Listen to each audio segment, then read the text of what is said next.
And we understand she was with somebody else who first went ahead, and then she was left behind. Who is this who exchanged her bags? And why did the agency keep quiet when she was arrested? Because I'm sure if they were following up, they knew she was arrested. So they should have informed the family earlier. We would have even informed the government earlier. We would have saved her life. Maybe Nduta will be back. So we would pray that she comes back.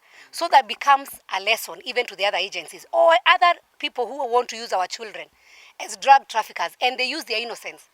Because if you don't know, you'll be given a bag, you don't know there is anything inside, and then at the end of the day, you are the one to lose your life. And we want to say something.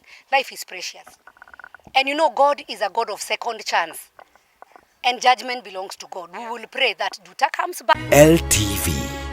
For more and comprehensive updates, press the YouTube subscribe button above and enjoy. Remember to press the bell button for notifications whenever we post. Home of the best. I'll mix.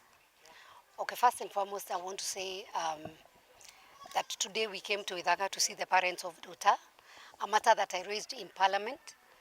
And this is one of our Kenyan citizens who is at Vietnam and arrested and almost facing a death sentence.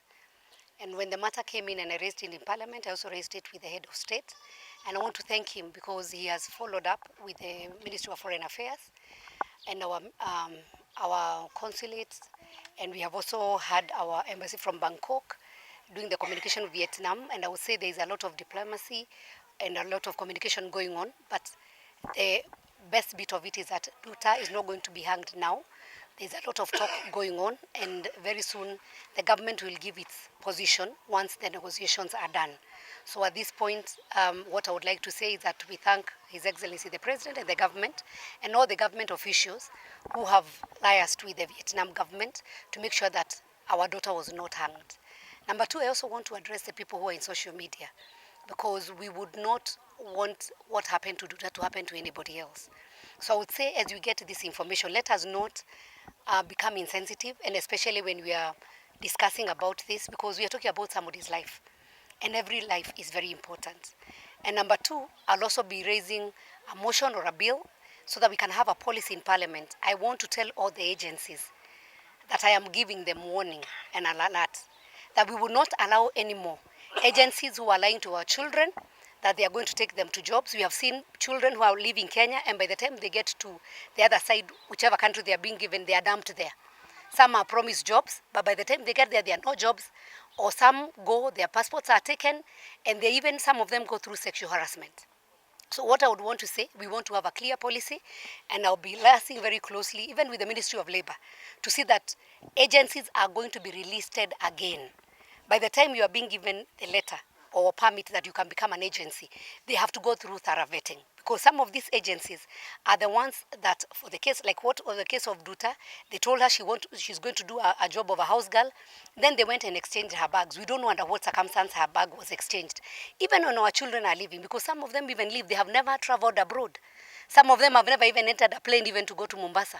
So by the time they go there, we need to train them that even when you go to the airport, don't exchange your bag, don't allow yourself to carry anybody else, whether it's a purse, whether it's a bag, whether it's shoes. And even when they go, the country they are going, there should be a very clear policy that they'll be educated if they go. If you're in problem, how do you communicate to the embassy of that country? How can you even fight for your right? If you go and you're abused, or you have a person who have employed you who is abusing, then how can you be able to reach out? Because some of them, we have had many, especially girls, who come back when they are dead. So we thank God that we knew the case of Nduta before the whole process went through. But you see, that case is from last year. We didn't have any communication happening. So but in Parliament, we are going to, I'm going to personally take up the matter. And I also raised the matter with the President that we must vet the agencies that are recruiting our children, promising them greener pastures, but when they go the other side, they suffer, they run away from them. There's an issue you spoke about. It is very good to bring Nduta to Kenya so that we can also get to know who are these other people who are involved in this. Yes, what I've said is that when Nduta went to the other side, to Vietnam, she didn't have a lawyer to speak on her behalf. She didn't have even the means of communication. So even when she was taken to court, she was not represented. What would say is that the government should do the best so that they can have somebody to represent her. And if possible, because this is diplomacy, we would pray, our prayer is that Nduta can be brought back to Kenya, because we want to know which is this agency? Who are these people who took Nduta with the bus from Nairobi, Huruma, to Ethiopia? Why did they have to take her through the road from Nairobi to Ethiopia? And then when she went go to Ethiopia, she had to wait for 10 days. What was she doing for these 10 days? And we understand she was with somebody else who first went ahead, and then she was left behind.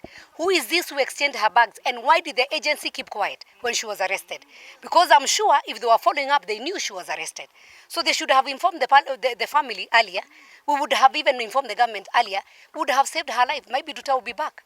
So we would pray that she comes back, so that becomes a lesson even to the other agencies or other people who want to use our children as drug traffickers, and they use their innocence.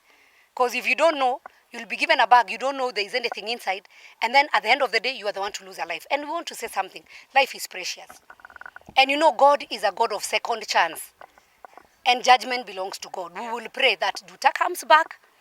It's better she be taken through the Kenyan process as we expose the agency and the people who used that innocent girl.